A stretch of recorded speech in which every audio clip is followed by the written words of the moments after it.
There you are. Check, check, check. All right, cool. All right, so it's cool if I do this on my Twitch. Yeah, absolutely. That way we could promote you all too. Maybe we got some people out there your way. Absolutely. All right, cool. All right, I'm on. You're on. How you doing, sir? I'm actually doing good. I've already been online hanging out with fans and everything and trying to hit this gym in a second, but I got a bad shoulder. I got to rehab. I go into therapy later, so hopefully it doesn't mess up with my drumming too much. That's I guess bad shoulders and drumming not a good combination. No, I'm kind of scared to be honest, but I'll work through it, figure it Mm-hmm. out. First I'll ask you in this day and age of the pandemic and COVID, how are you and your family doing? Everybody happy and safe and healthy?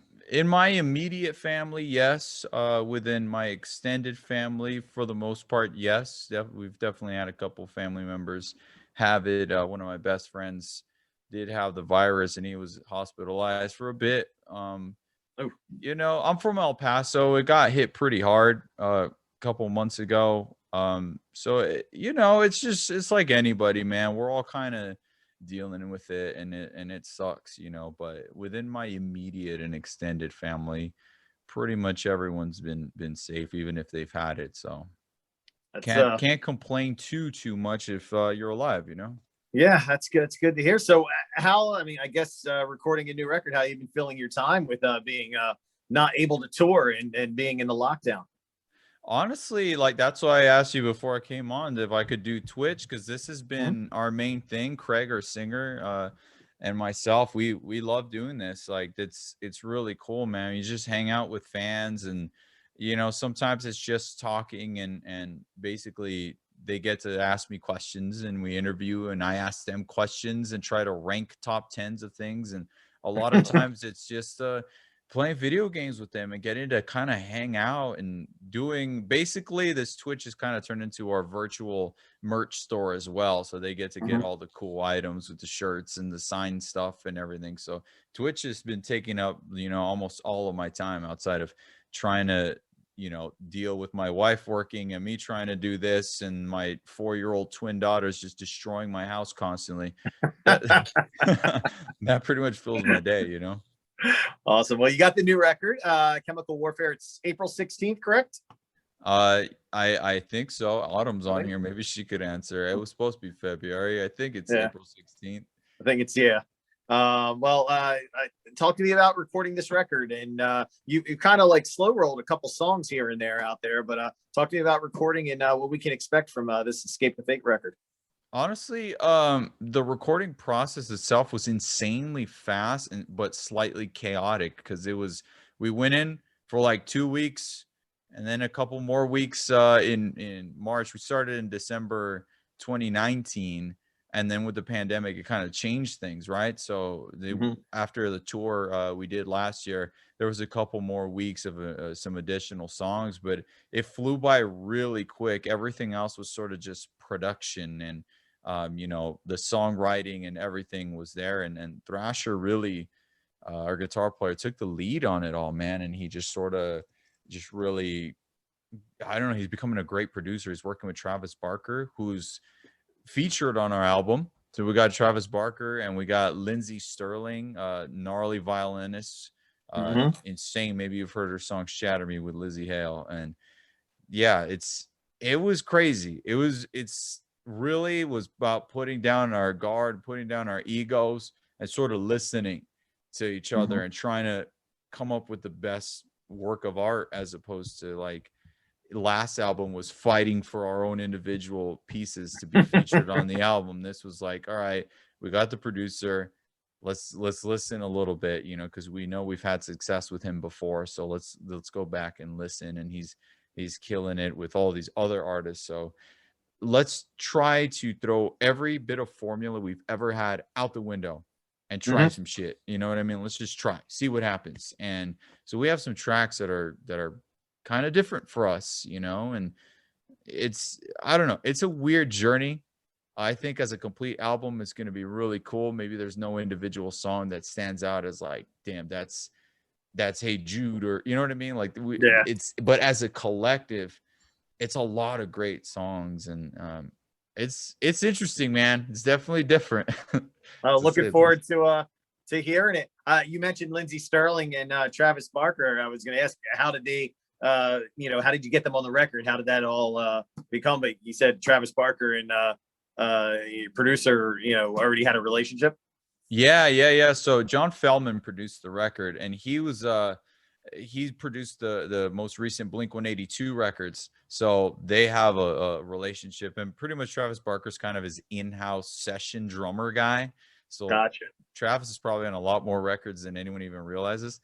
And I walked in, I saw his drum kit there, and I said, dude, we need to get him on some tracks. That's how it worked. And he said, I'll try. And so yeah, that's kind of how it went. It's so weird because all these fans are asking these questions too. And that was and with Lindsey Sterling, I'd actually wrote this song a few years ago. Should have been on, and like our not last album, but the album before Yeah. it. Wow. Yeah, I was like after my grandfather had passed away and stuff, I wrote this sort of acoustic ballady type thing, and I was like, that's when her song with Lizzie Hale was popping off. I was like, that's who I need on this track. I need that violin girl. I didn't really know anything about her. And then I started to really love her music. And we tried on the next album. I was too nervous to get it on that album. The next album, I got it on there, and we tried, and she was down for it, but just schedules didn't work out.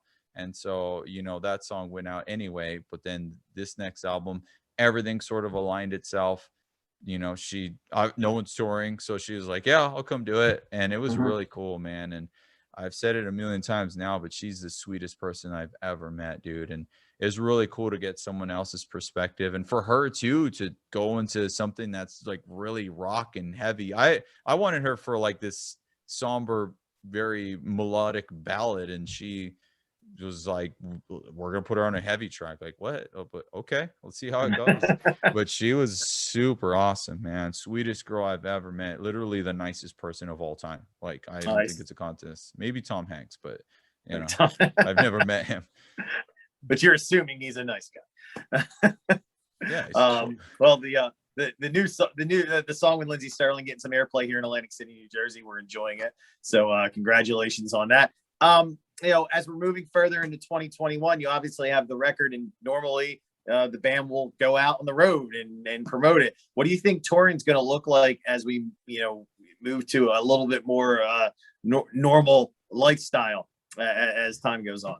I mean, that's the $1 trillion question, isn't it? That everyone's wondering. I don't know, man. Honestly, I don't know. It's really hard to say, and it's not like sporting events where you could kind of have ticketed, I guess, social distancing and whatever. I don't know, but for us, especially a band, at our size and the types of clubs we play and everything, and the type of energy that happens when we're playing a show. It's about sometimes having the mosh pit. It's about like the closeness and all of that. And I mean, not to say I don't want it to feel like it's not that, but because we've done a virtual show and we're planning on doing another one, but man, I really want it to just be like a normal show, and I have no idea when that happens. What it'll be like when that time comes. Maybe we just wear masks for the time being. I don't know. Maybe who knows? It's the same for everybody, dude. We really just are kind of playing it by ear too. So in the interim, we're trying to fill the void as much as we can by hanging out online with fans and trying to do as much cool stuff as we can, and the opportunities for them to at least talk with us and everything. And that's what we're planning, trying to make it super interactive. But yeah, I would love to be on a stage, play a show, and rock these new songs. But I don't know, man. Your guess is as good as mine. What do you think? Honestly, I don't know. I mean, here in Jersey, they just allowed like venues up to 5,000 with social distancing being 10%, and then or outdoors. I forget the exact numbers, but I'm like, I don't know how this is going to really work out, because once you're in there, it's going to be hard to police it. Like you said, with your fans and a lot of bands, like, once you get in there and you're into the music, good luck keeping people social distanced. When they hear like a track they want to, start rocking out to. So I don't know. I hope what doesn't happen is we rush into it and then it has to be pulled back. Yeah. With this anticipation. Let's make sure everybody is going to be safe, from the promoter to the band to staff to the concert goers. Yeah, but I would, I went to one of the drive-in shows and it was kind of cool because I was, just tailgating outdoors with some friends and like the show came to me. Yeah, And I'm like, all right, I that's keep sick. drinking my free beer. Now it And they was came to me. now just because I was confused with it, right? I know Metallica Mhm. did one. So there was a drive-in show. It was playing on the screen, right? It wasn't No, like no, no. I had the the band band there. was there. So we were in Philly. It was Smith and Myers and Shinedown. They were doing an acoustic thing, and it was weird because we're in the parking lot of where the Philadelphia Phillies play, and the game's going on inside the stadium. But of course, they have no fans, so there's nobody in the Wow. parking lot. So we're all lining up for the show, and they had a comedian on that didn't go very well. It didn't go over very well. It was like they're waiting for the music, and they came out and performed, and you were able to, they didn't. The stage wasn't amped up, I don't think so. You had to tune into a station, like a radio station, a frequency. And some people had like these giant radios in their back car blasting throughout the parking lot, and they just played an acoustic set. And it was fun to the, where, they came out to us instead of us going into the venue. But I do miss that show with, lights and just Yeah, that. yeah. Yeah, there's that feel. And I'm sure as a band, you missed that too. I'm sure this is the longest you've been home straight through for a very long time. Yeah, well, I'm definitely not missing having to be away so long from my family, but Yeah. that's comes with the territory. But yeah, I honestly like it's weird because I'll get just like random, even like a smell or something, and it'll just be like all of a sudden I just thinking about, oh, that venue in Nebraska, like, oh shit, Mhm. like, oh man, I miss playing a show. Like, damn, this would be cool if I could just rock this song and just the camaraderie with the guys. And we're family, so we fight like Mhm. brothers, right? But at the end of the day, once we get on stage, it comes together and it feels great. And there's just a weirdness to it all. And it does give you some time to appreciate like exactly what what life was like before, because I thought we were already pretty distant by being on our phones.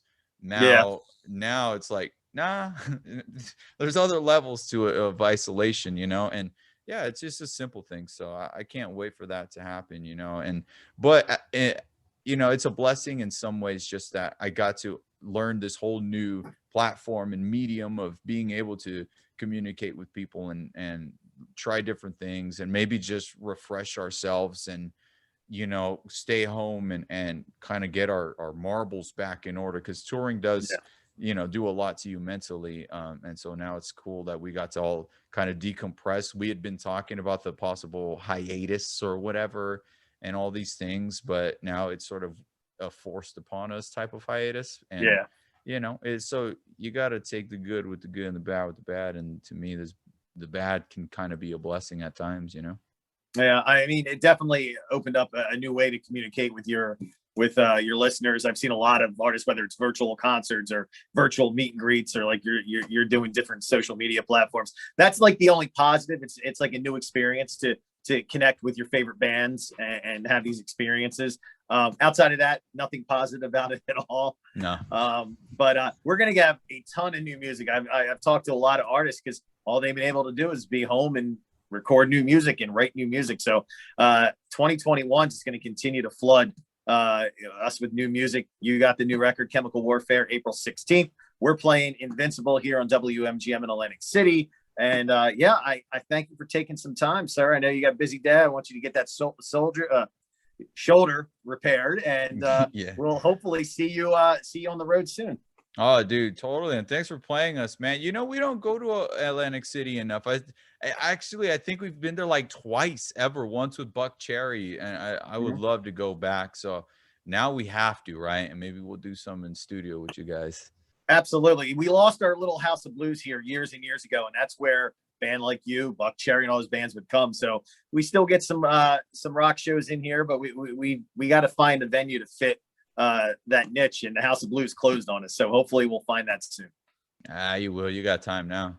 Yes. Sir, All thank right, you so brother. much for your time. You be good, and we'll see you soon. For sure. Thank you. Take care. Peace.